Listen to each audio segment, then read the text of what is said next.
स्वामी समर्थ. नागपंचमीच्या दिवशी तुम्ही फक्त नागदेवतेची पूजा करता की या पूजेमागे दडलेलं एक अतिशय सुंदर आणि प्राचीन रहस्यही जाणून घेता? कारण नागपंचमीच्या दिवशी एक छोटीशी चूकही करू नये असं आपल्या परंपरेत सांगितलं जातं. तवा, कढई, चाकू, विळी यांचा वापर का टाळला जातो? नागपंचमीच्या दिवशी हातावर मेहंदीचा टिपका का काढला जातो? 5 झोके घेण्यामागचं रहस्य काय आहे? आणि घराजवळ वारूळ नसेल तर नागदेवतेची पूजा नेमकी कशी करायची? इतकंच नाही तर नागपंचमीच्या दिवशी दाखवला जाणारा लाया आणि दुधाचा नैवेद्य, नागदेवतेचा विशेष मंत्र आणि भावाच्या उपवासामागची कथा नेमकी काय आहे? तर यंदा 17 ऑगस्ट 2026 सोमवार रोजी नागपंचमी आहे.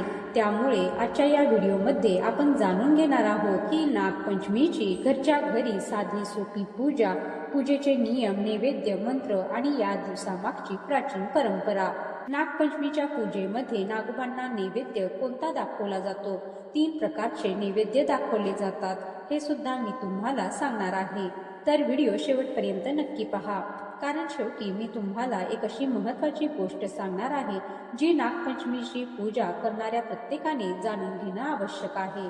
चला तर मग सुरुवात करूया नागपंचमीच्या या पवित्र परंपरेपासून. तर नागदेवतेप्रती कृतज्ञता व्यक्त करण्यासाठी, तसेच कालसर्पदोष शांत होण्यासाठी आणि सर्पदोष आपल्याला होऊ नये यासाठी नागपंचमी आवर्जून साजरी करा. तर सर्वप्रथम पाहू की भावाचा उपवास आपण केव्हा करावा. तर बऱ्याच जणांना प्रश्न पडलेला असतो की नागपंचमीच्या दिवशी भावाचा उपवास करावा की नागपंचमीच्या आदल्या दिवशी भावाचा उपवास करावा. तर बघा, भावाचा उपवास करण्याच्या 2 पद्धती आहेत. तुमच्या भागानुसार, तुमच्या शहरानुसार आणि सर्वात महत्त्वाचं तुमच्या घराण्यामध्ये, तुमच्या कुळामध्ये पूर्वीपासून परंपरागत कोणत्या दिवशी उपवास केला जातो त्याच दिवशी उपवास करण्याला तुम्ही प्राधान्य द्या. भलेही मी म्हणेल आदल्या दिवशी करा किंवा नागपंचमीच्या दिवशी करा, पण तुमच्या कुळामध्ये पूर्वीपासून पिढ्यानपिढ्या कोणत्या दिवशी उपवास केला जातो त्याच दिवशी उपवास करण्याला तुम्हाला प्राधान्य द्यायचं आहे. कारण आपापल्या घराण्याच्या रूढी परंपरा जाणून घेणं, त्या पाळणं आणि त्यापुढे चालू ठेवणं हे आपलं प्रथम कर्तव्य आहे. तर पहिल्या पद्धतीनुसार भावाचा उपवास हा नागपंचमीच्या आदल्या दिवशी केला जातो आणि नागपंचमीच्या दिवशी नागदेवतेचं पूजन करून नागोबाला गोडधोडाचा नैवेद्य दाखवून तेच गोडधोड पदार्थ खाऊन हा उपवास सोडला जातो. दुसऱ्या पद्धतीमध्ये नागपंचमीच्या दिवशी सकाळी सूर्योदयापासून हा उपवास धरला जातो. पहिल्या पद्धतीमध्ये जवळपास 1.5 दिवस आपल्याकडून हा उपवास धरला जातो आणि नागपंचमीच्या दिवशी जर तुमच्या भागामध्ये धरला जात असेल तर अगदी अर्ध्या दिवसाचा उपवास आपल्याला घडत असतो.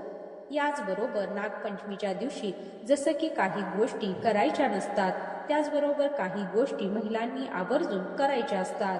त्यामधलं पहिलं म्हणजे या दिवशी नवीन वस्त्र, नवीन अलंकार आवर्जून महिलांनी परिधान करावेत. त्याचबरोबर या दिवशी हातावर मेहंदी सुद्धा काढावी.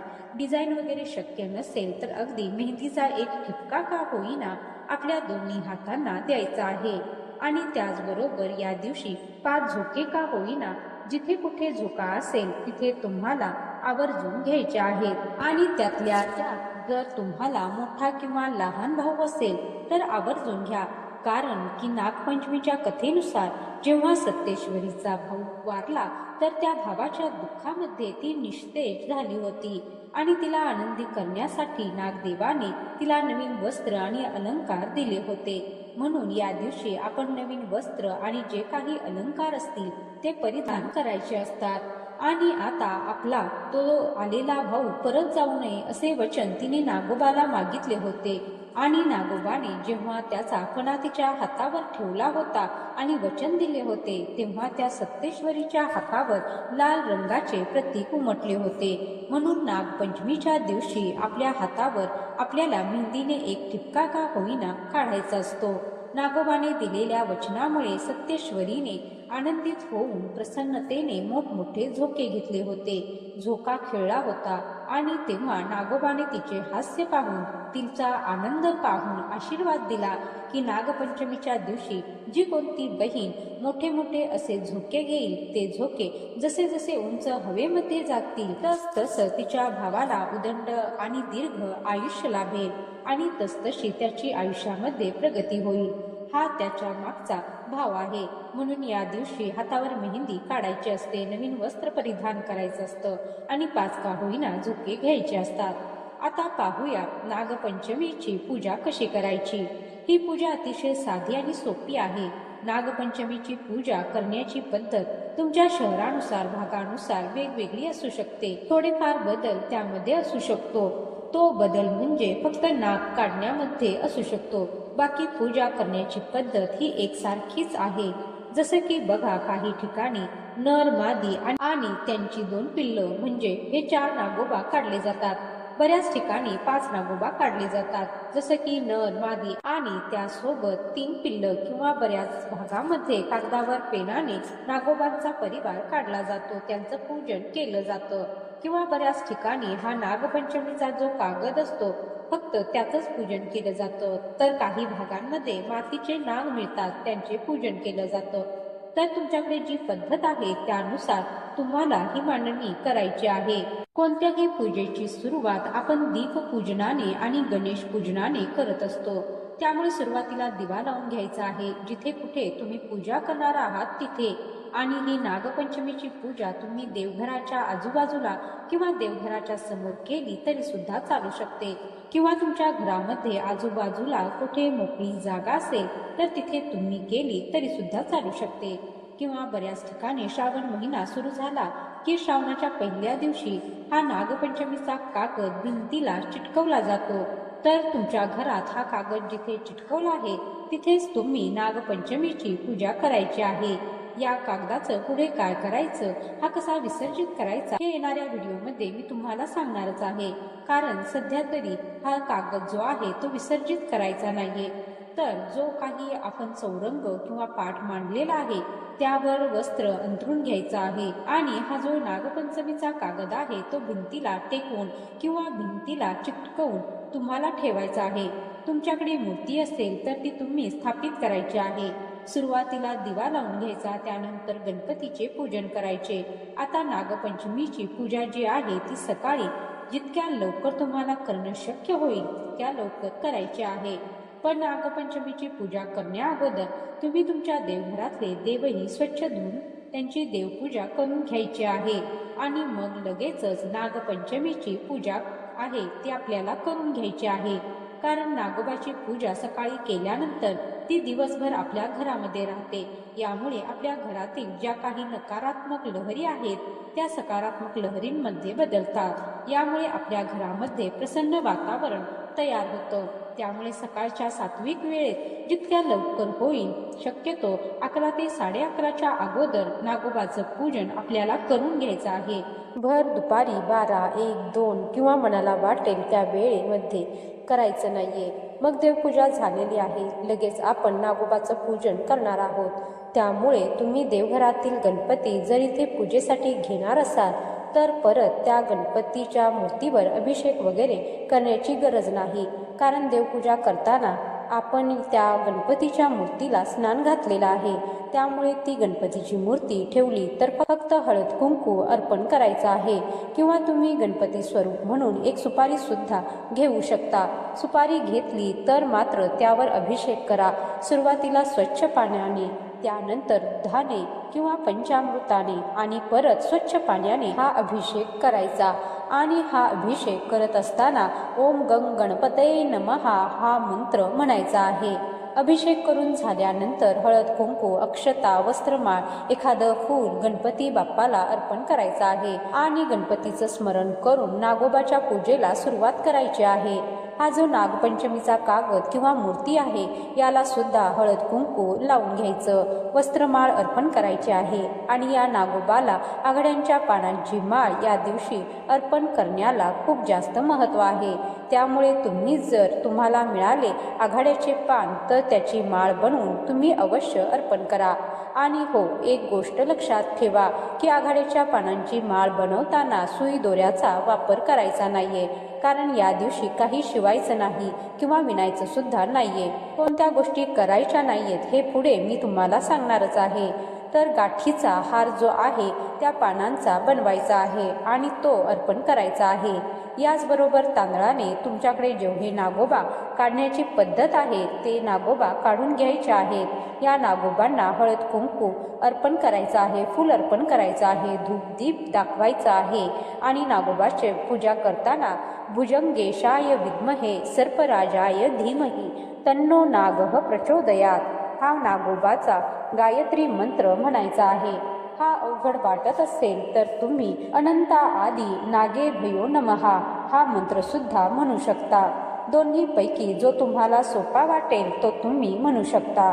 आणि नागोबाचं पूजन झाल्यानंतर या दिवशी लाह्याच्या नैवेद्याला, दुधाच्या नैवेद्याला खूप जास्त मान आहे. त्याचबरोबर काही भागांमध्ये या लाह्यांमध्ये थोडेसे फुटाणे सुद्धा टाकले जातात आणि लाह्या, फुटाणे, गोड बत्ताशे आणि दूध यांचा नैवेद्य दाखवला जातो. तर तुमच्या भागानुसार तुम्ही नैवेद्य दाखवायचा आहे. नैवेद्य दाखवून झाल्यानंतर सुरुवातीला गणपतीची आणि नंतर नागोबाची आरती करायची आहे व नागपंचमीची कहाणी ऐकून आपलं आसन सोडायचं आहे. पूजा झाल्यानंतर जो काही आपण गोडाधोडाचा स्वयंपाक बनवलेला आहे त्याचा पण नैवेद्य दाखवायचा आहे आणि त्यानंतर आपल्याला भावाचा उपवास आहे तो सोडायचा आहे. बऱ्याच जणांना असा प्रश्न असतो की मला भाऊ नाहीये, मग हा नागपंचमीच्या दिवशी भावाचा उपवास धरावा का? तर हो, नागोबाला आपला भाऊ मानून त्याच्यासाठी त्यांची कृपा आपल्याला प्राप्त व्हावी आणि नागोबाच्या पूजनाने व नागोबाच्या भावाच्या उपवासाने आपल्या आयुष्यामध्ये सुख, शांती, समृद्धी येते, इच्छापूर्ती होते. म्हणून नागोबाला भाऊ मानून हा उपवास धरायचा आहे. तुमच्या घराच्या आजूबाजूला जर वारूळ असेल तर तिथे सुद्धा जाऊन सेम या प्रकारे तुम्हाला पूजा करायची आहे. हळद कुंकू अर्पण करायचं आहे आणि तिथे दुधाचा, लाह्याचा नैवेद्य दाखवायचा आहे. आघाडा, फूल अर्पण करायचं आहे आणि तेथे नमस्कार करून आपल्याला घरी यायचं आहे आणि घरी सुद्धा या प्रकारे पूजन करायचं आहे. जर तुमच्या तिथे वारूळ नसेल तर फक्त घरच्या घरी या पद्धतीने पूजन करायचं आहे. आता वारुळाचं पूजन केलं म्हणून घरी येऊन पूजन करायचं नाही का? तर असं नाही. वारुळाचं जरी पूजन केलं तर घरी येऊन या प्रकारे तुम्हाला नागोबाची पूजा आपल्या घरामध्ये आवर्जून करायची आहे. तर या दिवशी नांगरणी, खोदकाम, खुरपण या गोष्टी चुकूनही करायच्या नाहीत. यामुळे आपल्या संपूर्ण घराला दोष लागू शकतो आणि तो फक्त आत्ताच नाही, पिढ्यानपिढ्या तो आपल्या घराला दोष लागतो. कालसर्प दोष लागू शकतो. म्हणून या गोष्टी टाळायच्या आहेत. त्याचबरोबर या दिवशी केस विंचरायचे नाहीत, नख कापायची नाहीत आणि दाढी व कटिंग सुद्धा करायची नाही. आता बऱ्याच जणांना हे खूप अवघड वाटेल, एवढे कुठे नियम असतात का? हे सगळं पाळणं शक्य आहे का?